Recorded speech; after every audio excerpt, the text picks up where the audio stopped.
Hey guys, thanks so much for watching. Given the amount of uncertainty there is in the world at the moment, I thought I would record a little series of videos to share where I have found my hope during COVID-19 and this time of lockdown. One of the things I've done is spend loads of time on my phone. I guess it's just a way of trying to connect with people when we're isolated. I love my phone for all sorts of reasons, but one of the reasons is it gives me control of my life. It contains my diary, my messages, my emails, my calendar, my to-do list. Everything's on my phone. And to be honest, I probably use my phone to control the image of me that I portray to the world through my social media. I love my phone because one swipe and I can have anything that I want on my doorstep in 24 hours time. It's amazing.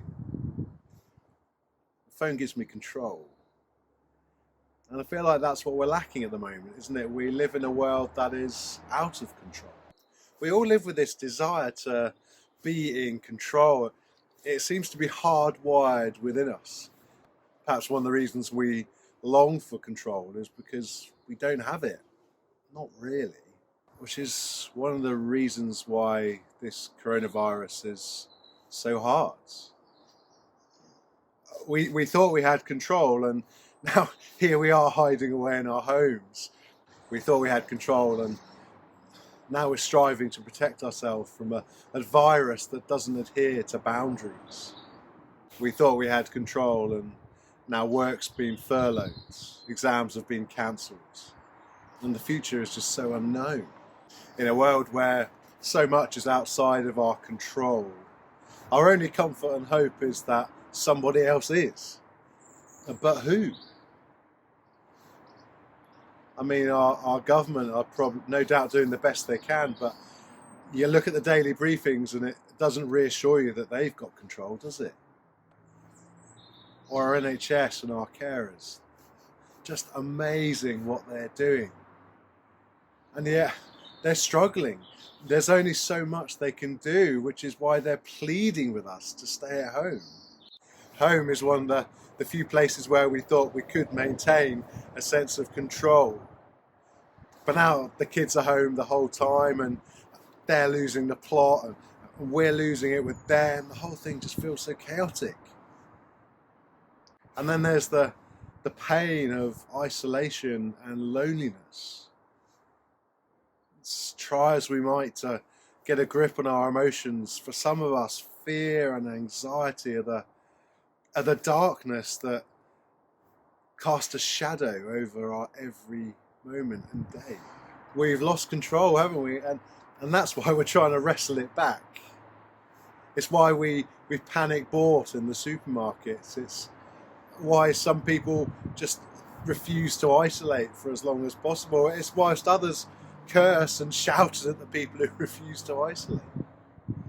We're all fighting for control, aren't we? And occasionally we have those little glimpses, those little moments where we get it and we're quick to share it on social media. We want to let the world know that we've got this.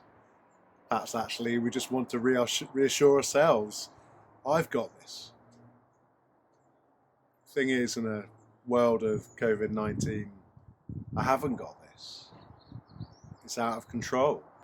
Just one genetic mutation too far in a wet market in China. And the whole world is brought to its knees by a disease. And we're left wondering, will I be next? We're left hoping that it won't be us. We're left hoping it won't be someone we love. We're left hoping that we can wrestle back control. And of course, in time we will, to some extent. But only until the next thing comes along that undermines our sense of control. The relationship that breaks down, the friend that hurts us, the exam that we fail, the life decision that goes wrong.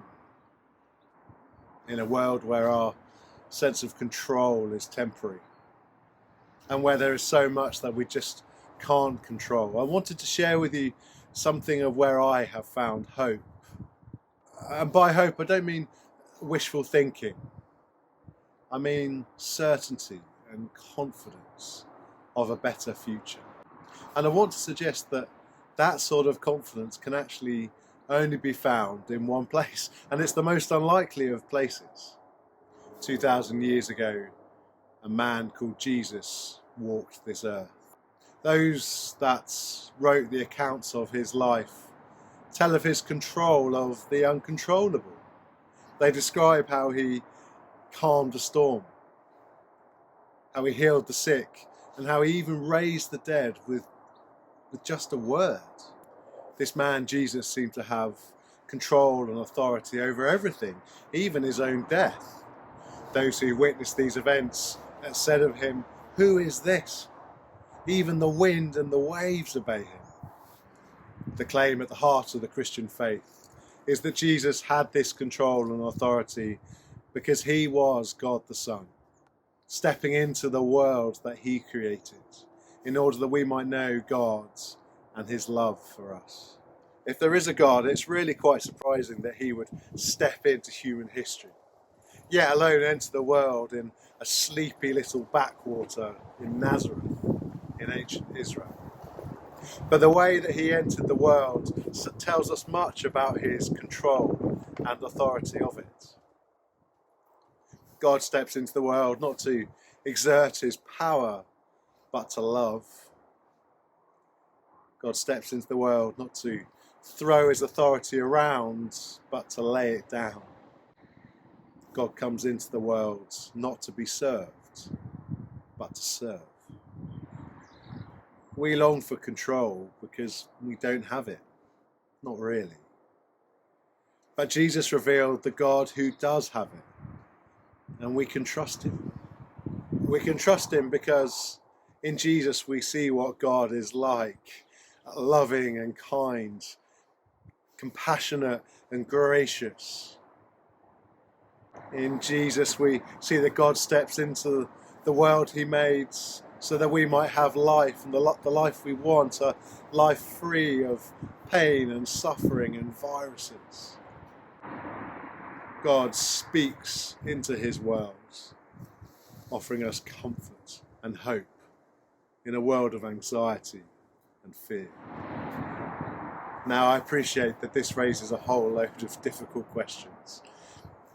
Where is God now? Why does he allow coronavirus to take over the world like it is? These are hard questions, and I hope that in future videos we might be able to unpack some of them. But for now, I just want to invite you into a conversation about life and hope. Coronavirus has shown us that humans are frail, we are weak, and that we are not in control. But Jesus reveals the God who is, and that we can trust him. If nothing else, if Jesus really does have that sort of control, is he not worth looking into? Thank you so much for listening.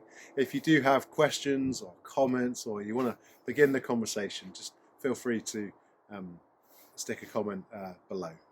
Thank you so much for listening.